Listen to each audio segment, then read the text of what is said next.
we were responsible, but of course I didn't say anything to anybody. And so for 2 weeks, the fire chief would show up at my house when I'd come home from the second grade, and he'd be sitting on the front porch of our house, and he'd say, "Hey, Bill, I want to talk to you a few moments."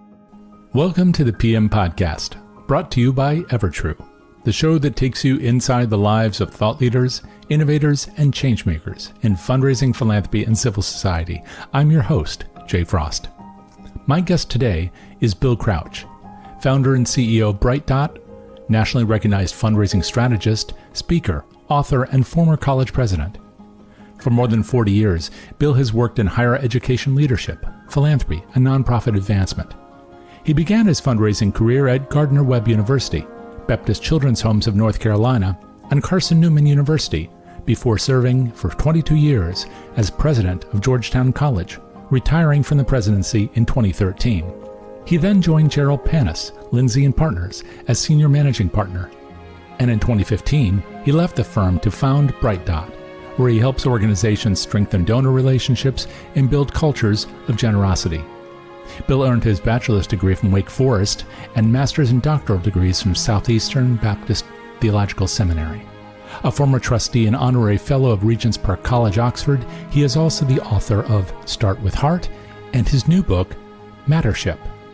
In this episode, we trace Bill's journey from childhood to what he calls the fourth quarter of his life, from ministry to the college presidency to national leadership in philanthropy and fundraising. Our conversation begins with the story of his tight-knit family, a neighborhood tragedy, and the conversation with his father that shaped the course of his life. My parents were remarkable people for a lot of reasons.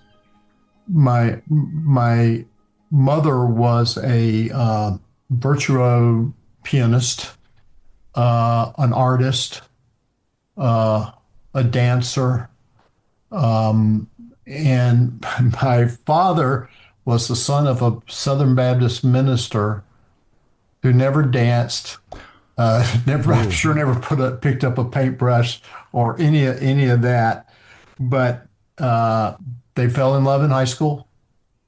They brought together all of their wonderful things together. My mother chose to give up a lot of her talents to be the spouse of a Baptist preacher, because my father became a Baptist preacher as well. And she raised her children, my siblings, in a very loving, caring environment until the sister, I'm the oldest, and the sister just younger than me, 2 years younger, became terminally ill.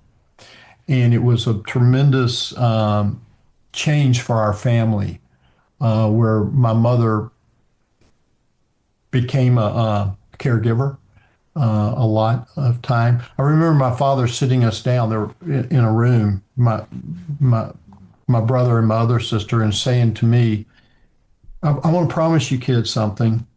Your mom and I are going to always treat you fairly, but we can't treat you equally, because Debbie needs us more than you need us during this period of time. How old were you and how old was Debbie at that time? Debbie was 16 when she was diagnosed, and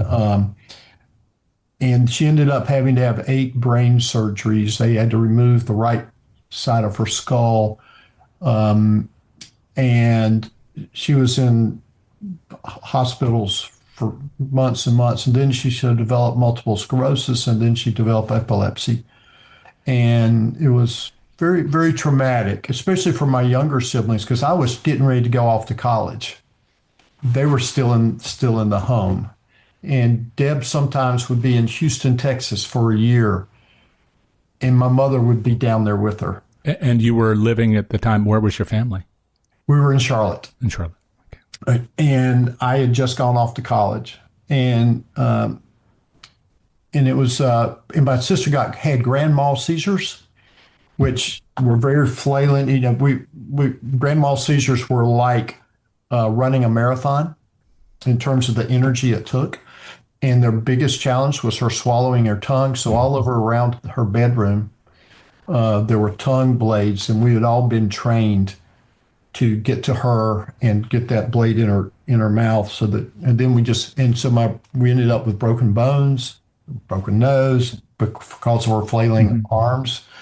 So it wasn't normal uh, in a sense, but we always had dinner sitting around the dinner table. We always held hands and we prayed together. We sometimes Debbie would be next to us in a wheelchair. Sometimes she wouldn't be. Um, but it was a family of great love.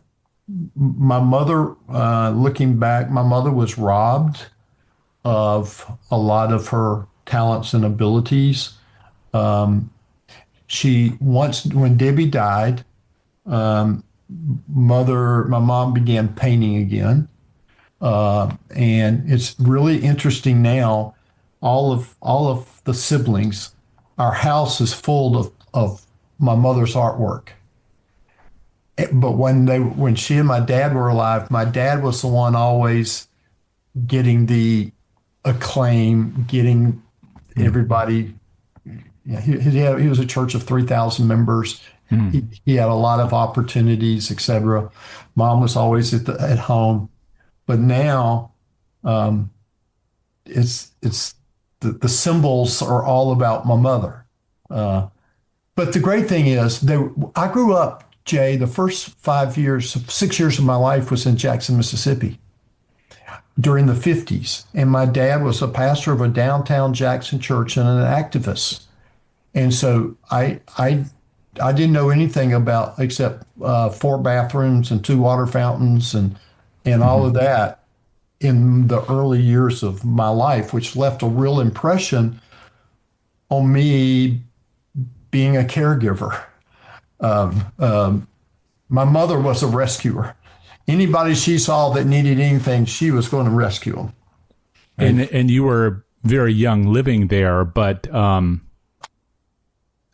I'm sure that made an impression, not just in terms of the differences and the fairness or the lack of fairness, but Yeah. also how your parents treated that and spoke about it.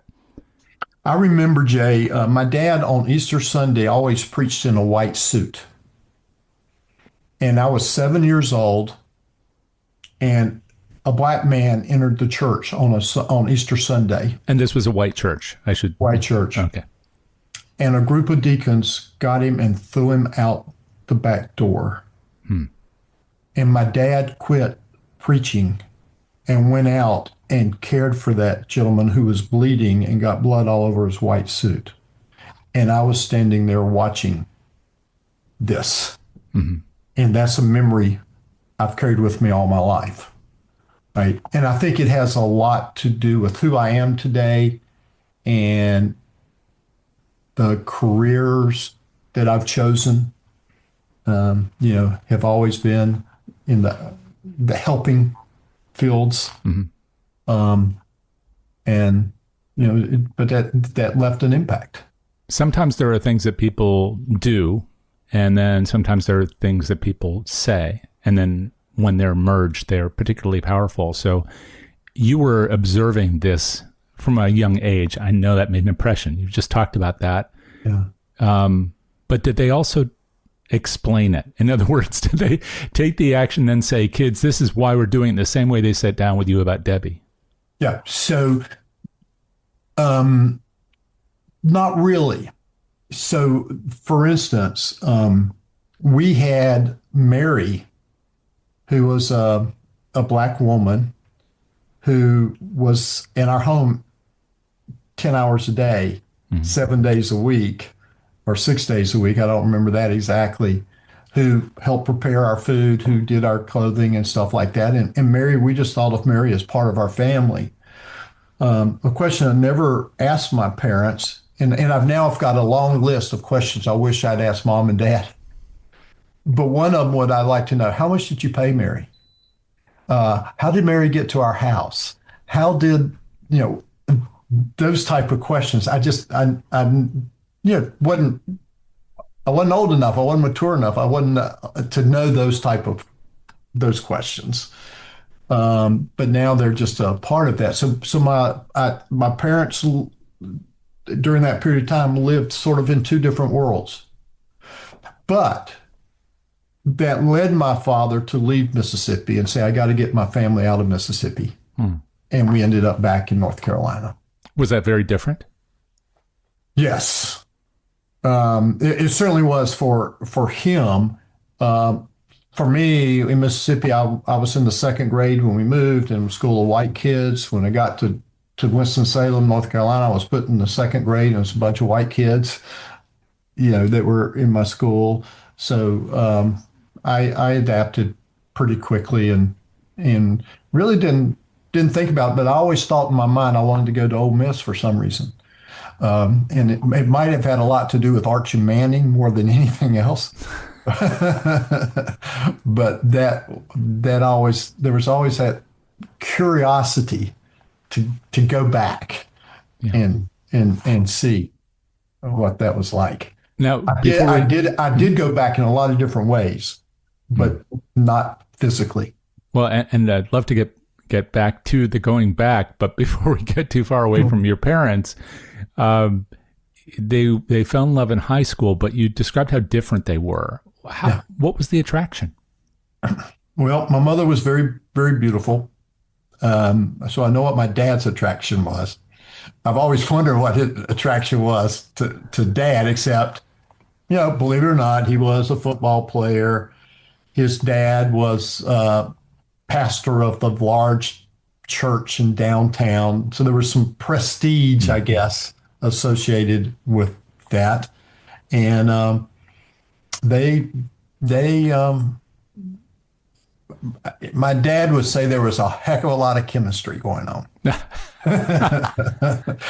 And my grandfather, my mother's mother was 2 years younger than dad. So when he was a senior in high school, she was a sophomore.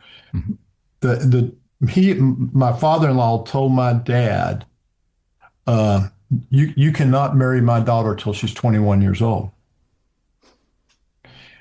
Also implying to him that you can't have sex with my daughter till she's 21 years old, which is, how I grew up in that type of world.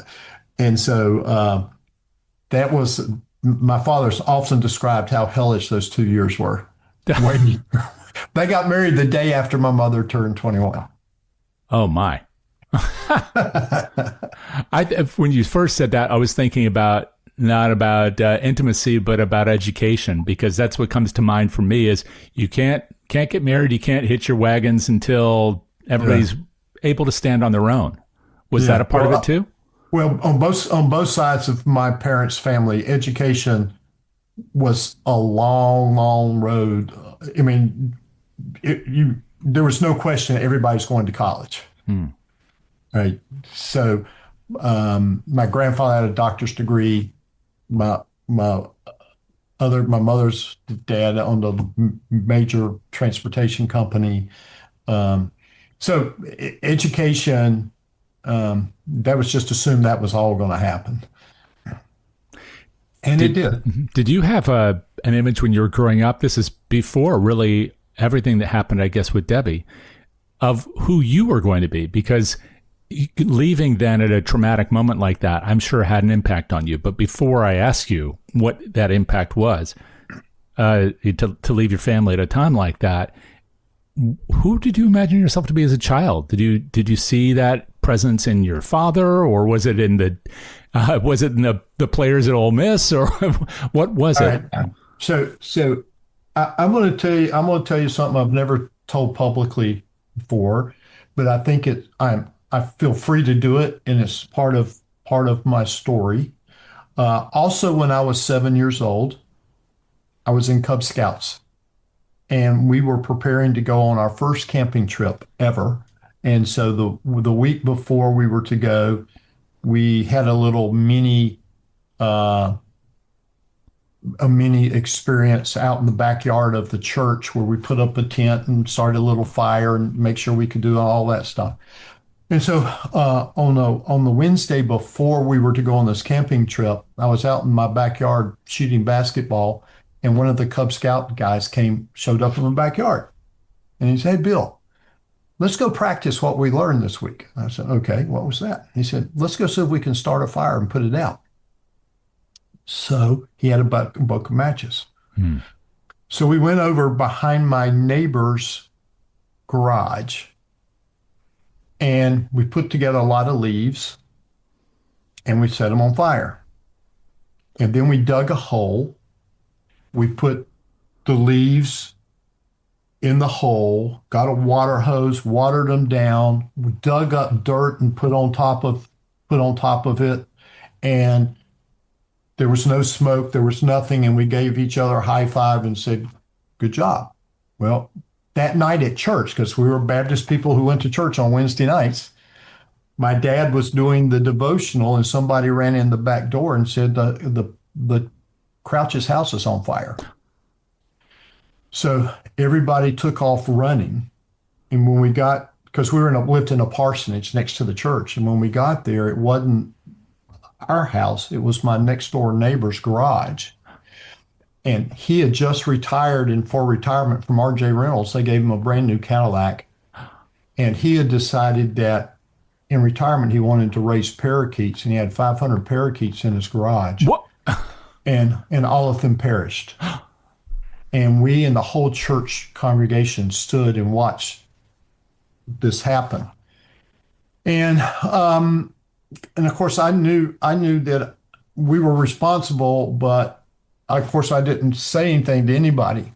And so for 2 weeks, the fire chief would show up at my house when I'd come home from the second grade, and he'd be sitting on the front porch of our house, and he'd say, "Hey, Bill, I want to talk to you a few moments." He said, "This fire was awful, and we think we know who did it, but we're trying to see if that person could admit it, and I wonder if you'd have anything to say to us about it." And I'd say no, and I'd go inside the house. Well, after about a week or so of doing that, one night at midnight or something, I got up and I went downstairs to our family room, and my dad was sitting there in his pajamas watching TV. And I got in his lap and I said, "Dad, I started the fire." And my dad started crying. I never saw my dad cry again until my sister died. And I said to myself, I can clearly remember saying to myself, I will never do anything again to make my dad cry. But what happened, Jay, which I only figured out 2 years ago, that I adopted a self-awareness that I'm not worthy. I'm not worthy to be my father's son. And therefore, all through my life, I've overcompensated by trying to prove over and over and over again that I've been worthy. And what's really interesting, about 18 months ago, I started getting all of these what I call witch messages, all these things running through my mind, telling me how unworthy I am. And, I got a pretty good resume, but that was still there. So I went to a therapist. Mm-hmm. And I said, I need help. And, I'm 73 years old at that time. I need help. I can't figure this out. So he immediately went to, he said, "Let's talk about your childhood." And when I told him that story, he said, "Stop. You've got PTSD. You've had it all your life. And you've been an overcomer fighting this and never knew what it was, knew how to deal with it. But we're going to remove that from you for the rest of your life." And said, "The first thing we're going to do is you're going to go home. You're going to put your siblings on the Zoom call, and you're going to tell them. And then you're going to call your 5 children, and you're going to have a Zoom call, and you're going to tell them. And then he had asked me for my resume in advance before he ever met with me the first time, and I sent it to him. And he held it up and said, I have never seen anybody with PTSD who's done this. So get over this fact that you're not worthy, right? And you got 25 more years, to celebrate who you are. Now, Jay, you've known me a long time, and this is probably pretty surprising, that about this reality. But I trace it back to watching my father in a white suit down on the ground saying, what an incredible man my father is. Mm-hmm. And then 2 or 3 or 4 months later, this incident happens. And I said, oh my gosh, am I worthy to be his son? Do you remember his reaction when you confessed to him when you were that little child in his lap? Yeah, he cried. And he said to me, I'm not crying because you did this, because people do make mistakes.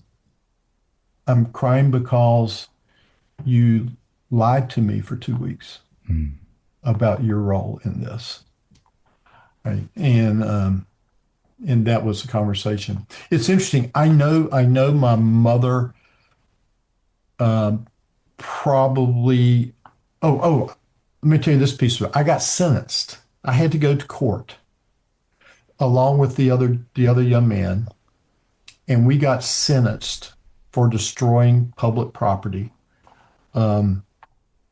He got sent to a juvenile detention home because he had some other things that had happened that I wasn't even aware of. Yeah. I was sentenced for 6 weeks every Tuesday afternoon when I got out of school to go to the firehouse. My parents dropped me off. They put me in what I now call a closet, and I had to look at pictures of destruction of fire, including bodies of people who had been killed in fires. I had to do that every Tuesday for 6 weeks.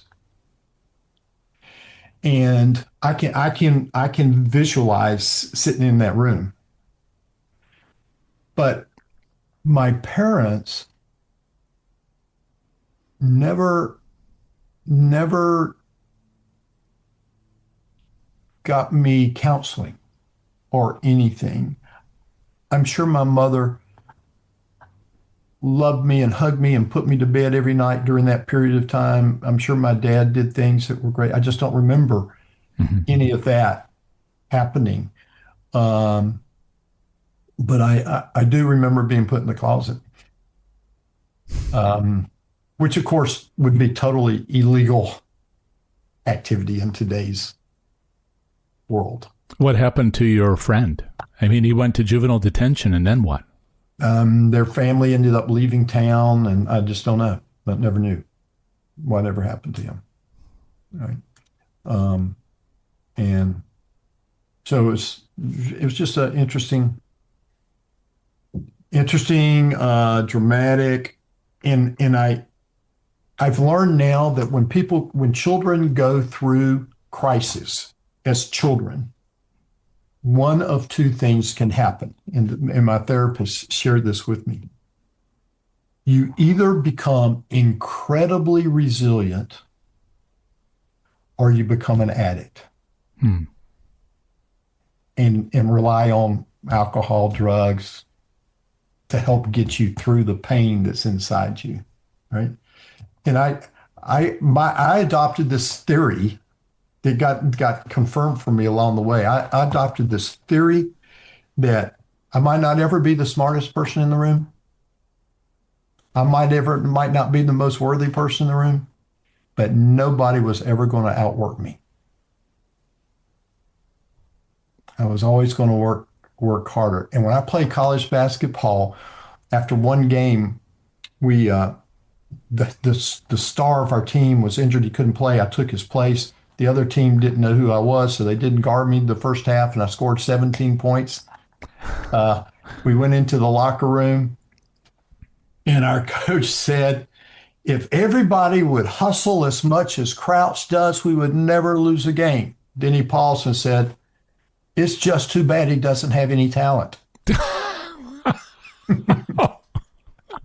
And I thought, there we go. That's sort of my life story, where, and it's, I've always worked really, really hard. Okay, but work alone clearly is not the only virtue that you were pursuing, that you were, making amends for. It's also this kind of honesty. I mean, what you've just done right now in sharing that story, or the way it's guided you through work. So It's not just the hard work; it's something else. So there's something else, and what it was I discovered my purpose early on. Right. And I was 15, 16 years old. I was on a hike. I stopped on the side of a mountain to rest, sat on a rock, looked out, beautiful, beautiful view. And I felt that God had given me the purpose to impact lives. And I was to spend my life helping other people's impact their lives. And that has been what's driven me all this time. So I decided the pathway. I thought maybe I was to be a minister. I found out that wasn't it. I went into education. What better way to impact lives than through education?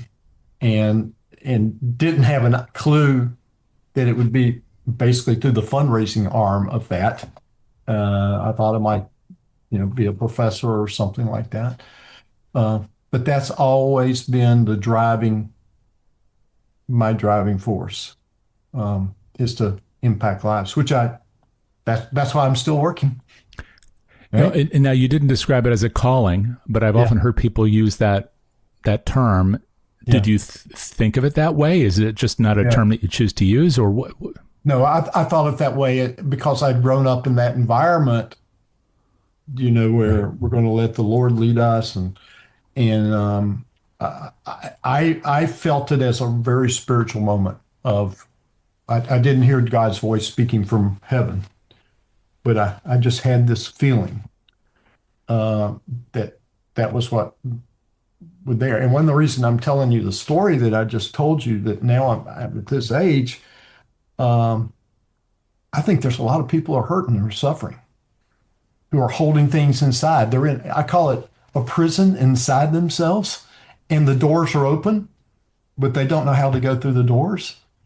And I'm thinking, and that's sort of what led to me writing this book as well. There's a lot of people who are in the fourth quarter or the third quarter or second quarter who are struggling with their worthiness, struggling with their purpose, and we've lost the sense of community. One thing that helped me all along, boy, I had a community called our family, and our family was very, very, very, very close. We're still very, very close, and my children are very, very close to each other, and so it's just a real blessing. And I'm married. Jan, who you've met, who was an only child, who can't even remember as a child growing up being hugged. Oh my! Right, and we got connected, and it's amazing. And we're going to be married almost 45 years in 3 days. Oh, wow. It's your anniversary. So okay. Now I asked you about how your parents found each other, not literally, but in terms of personalities when they were so different. What about you and Jan? Because when you come from a big family, I come from a family of 5. My grandmother's generation, she was one of 16. Yeah. So there's a lot of family there. My wife is one of 2 in a family. It's quite different from overseas. You know that. Jan's a soloist, right? An only child. How did you find each other's spirit? Well, it was very interesting. So when I was in graduate school, I was pastoring a small rural church, and I had gotten married at age 18 because I had found somebody that attracted me, and but my parents didn't feel they were the right person. Oh, We went off and got married. Um, and after a while, we decided that that wasn't the track for us together. Okay. So we went through a divorce. yeah. My, there was, I became very, um, lost confidence a lot in who I was and what. At the same time, Jan was married and had just moved from South Carolina to North Carolina with her husband. They had just had a baby.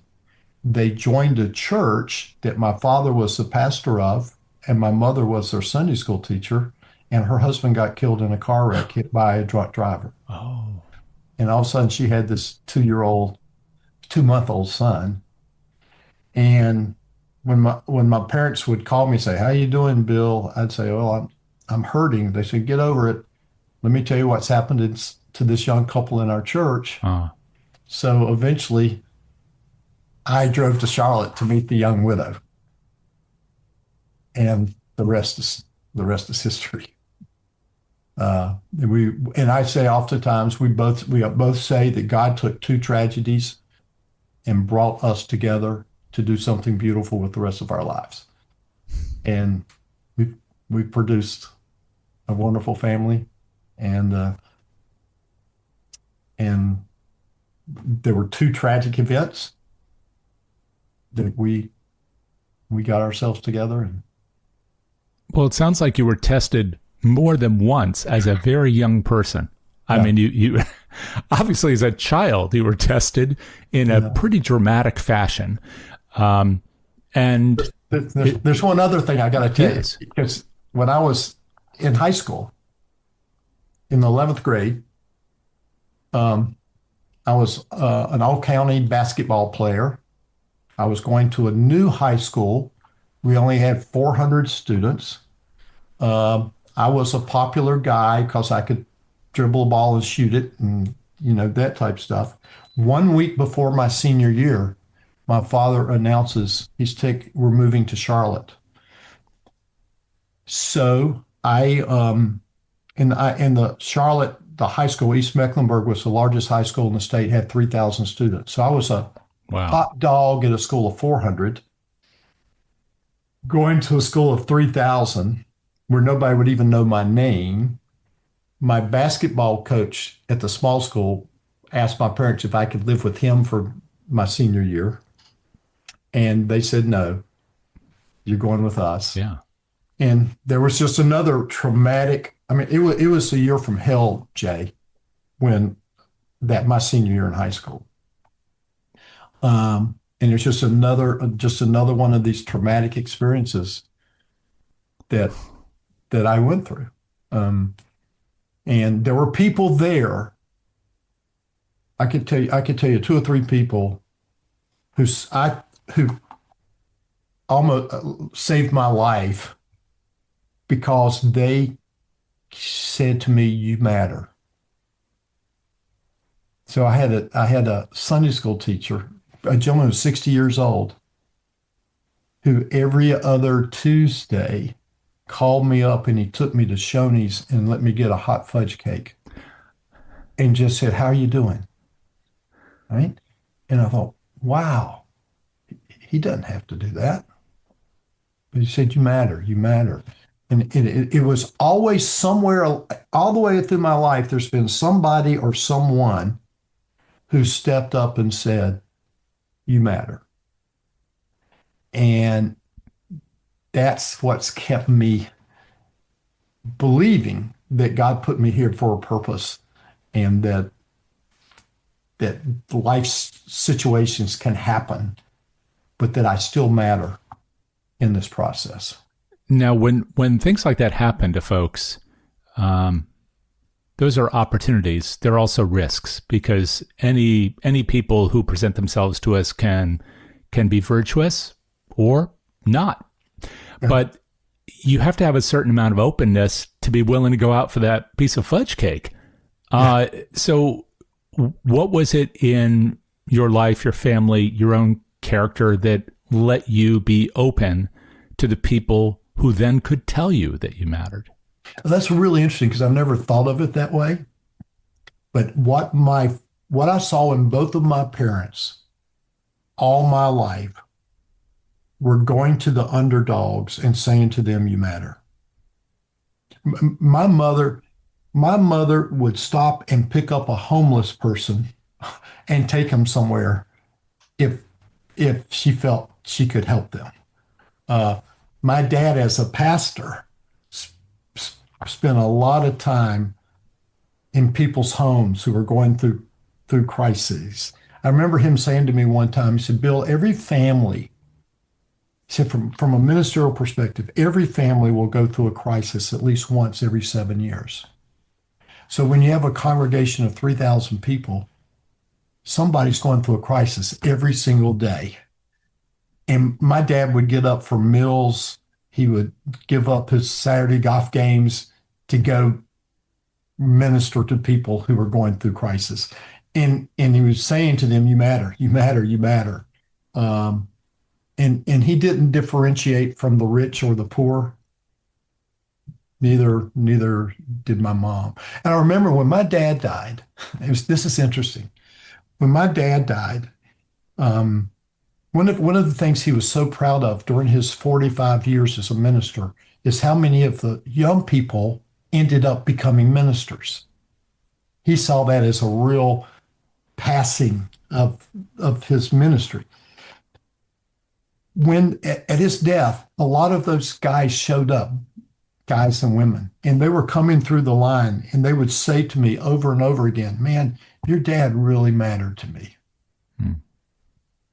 And finally, after about 5 or 6 said that, I stopped them and said, "Why didn't you say that to him?"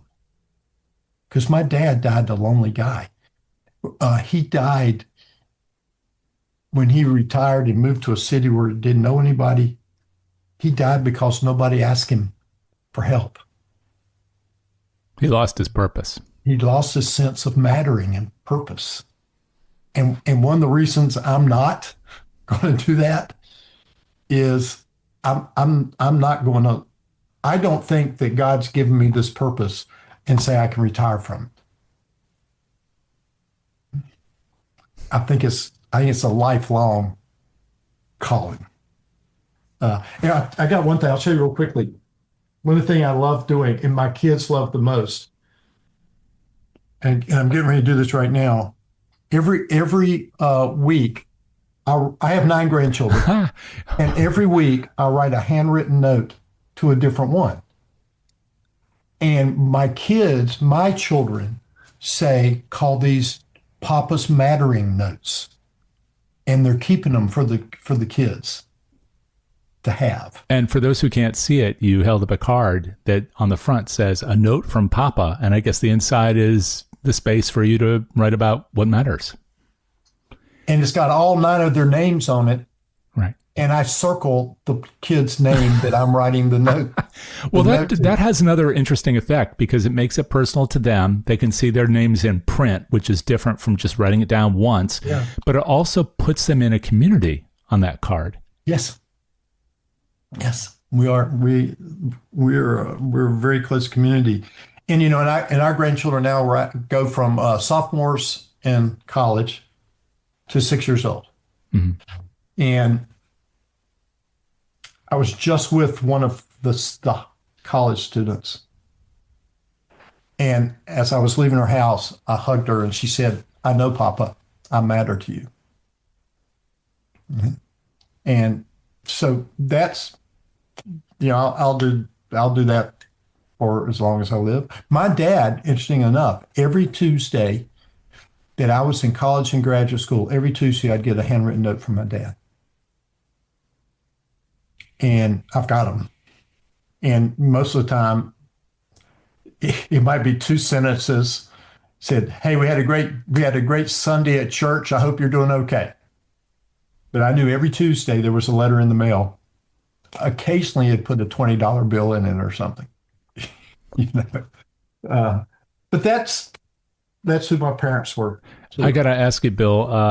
Well, first of all, did your mom pass before your dad? Is that why yeah, he was alone? Okay. yeah, Um, and but you went off to school. Your sister was in the throes of this thing where the whole family had to pitch in.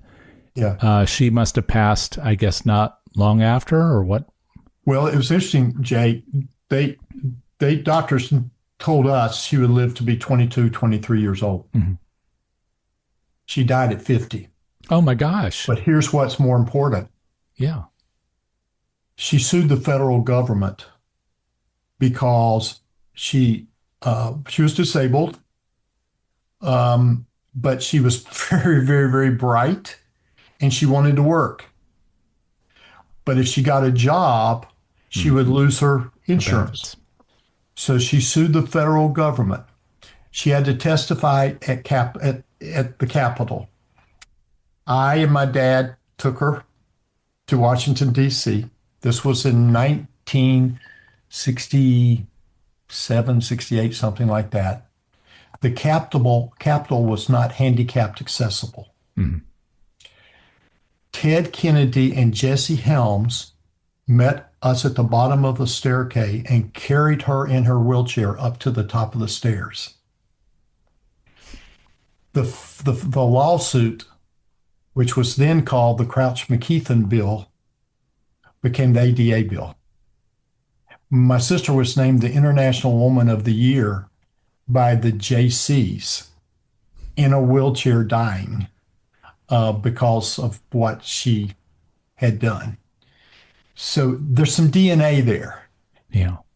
that was inserted into our lives. So I guess what I was going to before I heard that, which is remarkable, is how you must have felt leaving, because she was going through this horribly difficult circumstance, but you saw her continue to be her own person, really much more than her own person, a person for others. Again, a life of purpose. Yeah. And that's pretty remarkable. I next wanted to ask you about, in your own journey, you talked about all the people who had gone through the church. Your father's work touched so many people, and he effectively raised so many pastors. But you chose ultimately not to go down that path. So I wonder how that was for the two of you when you made a different kind of pastoral journey, because the work you do is certainly pastoral, but it's not in that, you're not doing services. So how was that for the two of you as you made that change? Well, it's interesting because my father was my biggest supporter, and he was always, I always knew that I had to get a college education. I have no clue who paid for my college education. He did not put that on me. He said, I ended up going to Wake Forest. That's not an expensive place, but I never knew how that was done. He said, "Son, whatever, you've got the ability, and you don't understand right now how important it could be for your career to get a doctor's degree." I didn't want to go back to school. I've been really, struggling to do it, but I did. I didn't want to make my dad unhappy. Mm-hmm. I went to school. I did the ministry thing while I was there, doing that because it was close by and I needed some income, and I did it. But then the sense was, no, I don't have to follow his path and professionally in order to do what I'm supposed to do. And that's when I decided to go the higher education route. And our very good friend, Jerold Panas, when he invited me up to Chicago for that first famous visit that we have with him, And he said, "Hey, I want you to be a part of this." I said, "Why?" And he said, "Because I know you're a minister. And to me, this is a ministry, what I do." And I thought, wow, that's really interesting. I thought I was going there because I was a, college president that knew a little bit about fundraising, and that was important. But he saw something in me that he articulated that made me very proud. That that was that came through somehow. Was he And right about that? In other words, that ministry was kind of the core of who you were at that point as an educator, as a college president for many years, and yeah, also as a fundraiser, which led you into that role? yeah, he was right, absolutely right about it. Um, so I could say with great pride that all my life I've been a minister, uh, and I've been able to fulfill that through being a college president, now through the work I'm doing now. Um, it goes back to the calling. I've been very faithful to the calling that I received. And it's interesting, Jay. My grandchildren have no emotional understanding that their grandfather was a college president. All they know of me is what I'm doing now. What do they, okay, well, first of all, how do they understand what you're doing now? Because it's hard to explain this work. All they know is I got a business that I really enjoy doing because they're not capable, of really understanding. I'm not sure my children really understand exactly how. Well, how do you explain it? Because as a minister of one form or another, you do have to encapsulate the value of this work, its profound impact. Right. How do you tell people who have no idea what this is about, what it is? Well, I often say we are not a typical fundraising consulting company. We're a company that wants to impact lives, and I just do not like doing capital campaigns. Why is that?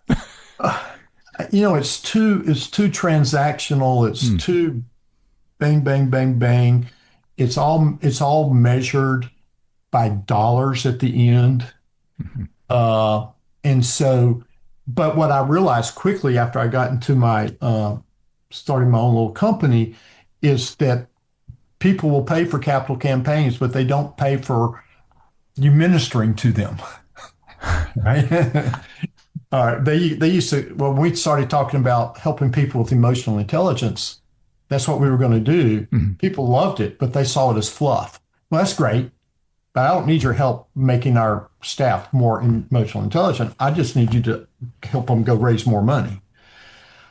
So we've now transitioned. We will help people prepare to do a capital campaign, but we don't want to run a capital campaign. And so we now call it that what we do is help build their philanthropic engine so that they can have a sustainable fundraising program, right? And it's really working for us. And then at the end of our time, most of our work is 18 months long.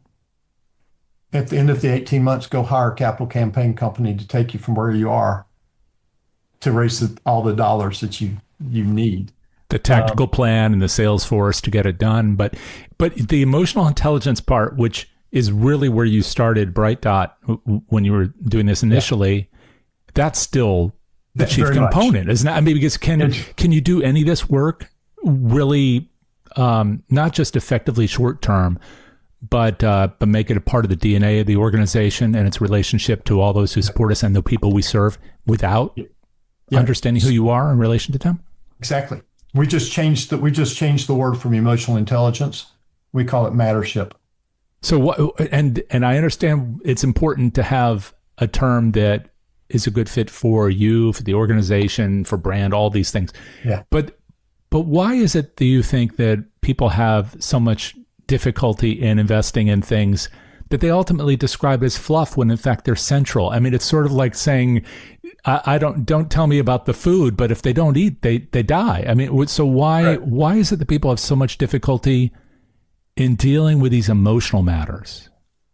And I think that is a part of it. And the way they get out of it, the way they excuse themselves the way they excuse themselves is that it costs too much money. So I know, Jay, and I say this to every CEO I work with, your biggest enemy is who you're looking in the mirror in the morning when you wake up, right? And unless you're willing to think through some of the things that we're going to be sharing with you, we might discover that you're the biggest enemy that your nonprofit has, right? So it comes down to self-awareness. Are you willing to look in the mirror, see who you are? Are you willing to give your staff the opportunities to look in the mirror and see who they are, and let us provide you some tools that can help you move forward? So our first 4 months of every contract is really spent in that area, right? Really helping them, but we call it different things so that they can they'll be more accepting of it. But they will not. We've discovered they will very seldom will they pay just for that piece. Well, it's funny because I don't know what the economics of running a church are, but most good houses of worship of any size, it's people don't do it for the money. Most of them don't do it for the money, right? But they go because of something else. Yeah, yeah, and so that's why I believe I believe that this whole concept that we're trying to develop now is that we focus so much on providing care for the people that we serve. We have a real great opportunity to provide emotional care for people who have the resources. I believe every person's on a quest for significance. And if you can tie what you're doing as a nonprofit and hit the person with the revenues quest for significance, then you're gonna raise a lot of money, right? And so, and particularly the older a person gets, and you know what, Jay, was something we've discovered.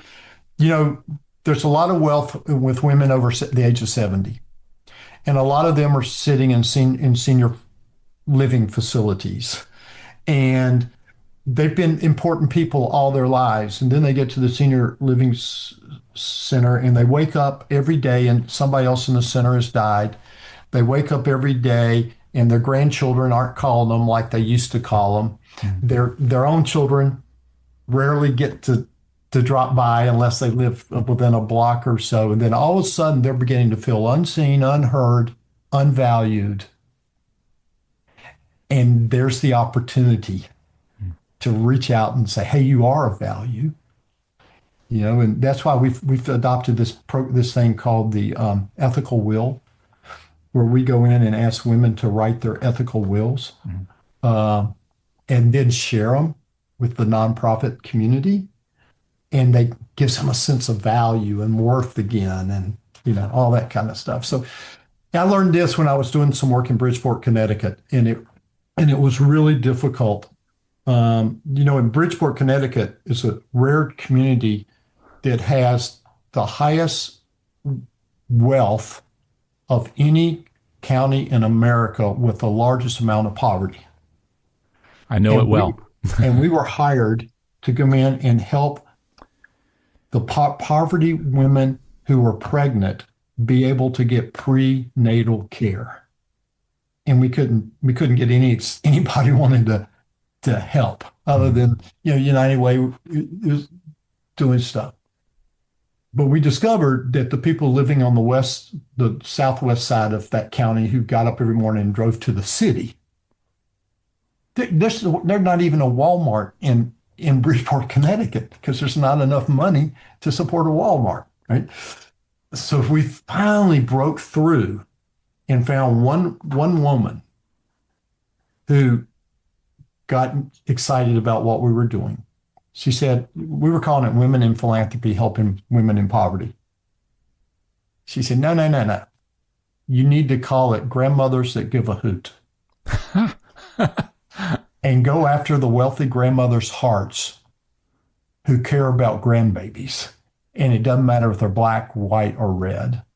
And we were able to generate some resources to make a difference. And that's where the light bulbs began to go off, that you got to help the people with the resources know that they still matter, even more than just their money. They matter because they have a purpose too.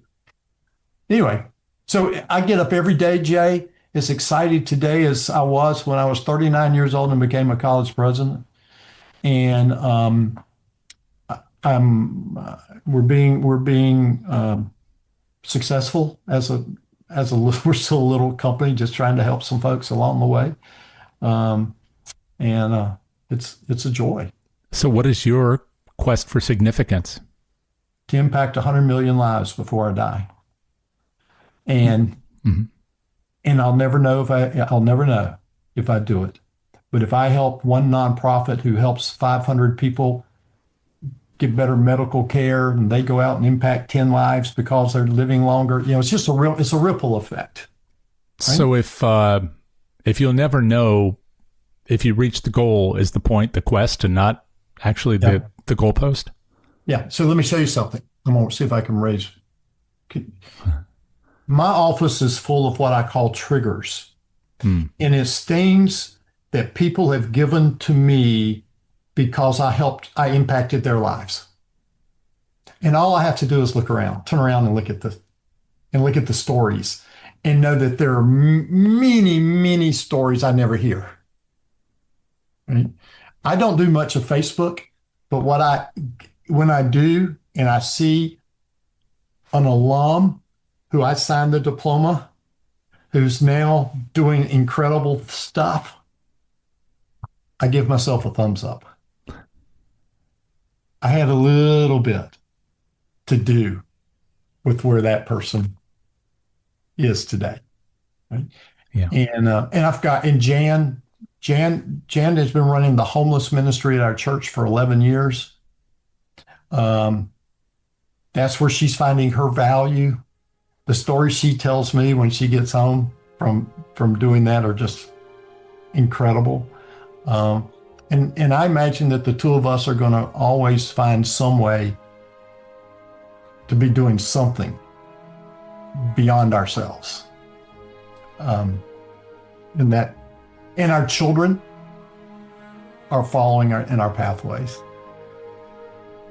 And it's so great to see that.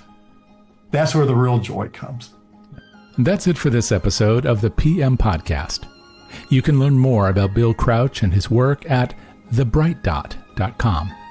Our thanks to our sponsor, Evertrue, a philanthropy-first intelligence platform that helps fundraising teams turn data into action and build real donor relationships, working with nonprofits, healthcare organizations, and educational institutions across the country. Our producer is Jack Frost, and our theme music is Moving Out, Moving In by Jay Taylor, courtesy of Epidemic Sound. If you enjoyed this conversation, be sure to subscribe and check out our sister shows, Frontlines of Social Good and How to Raise, all part of the Philanthropy Mastermind series. Until next time, I'm Jay Frost. Thanks for joining me.